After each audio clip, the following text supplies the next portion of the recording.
And when it comes to the basement, how do you legalize basement? Is it hard to legalize, especially here in Queens? And the so basements, you need a couple of criteria, and sometimes you can legalize them. One is you have to be 50% above grade, typically.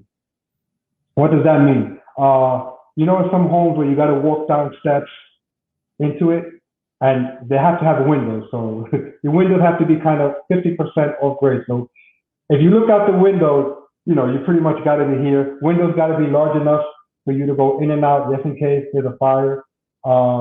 We have to make sure usually they require 2 means of egress. That's not including stairs to go up to the first floor. It might need a door from the front of the house and the rear or side, depending how the house is situated.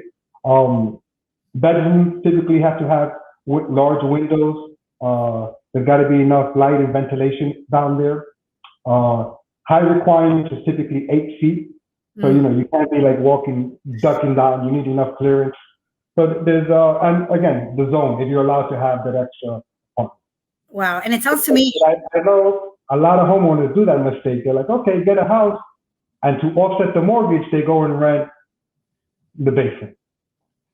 And getting the violation for that's one of the worst violations you can get.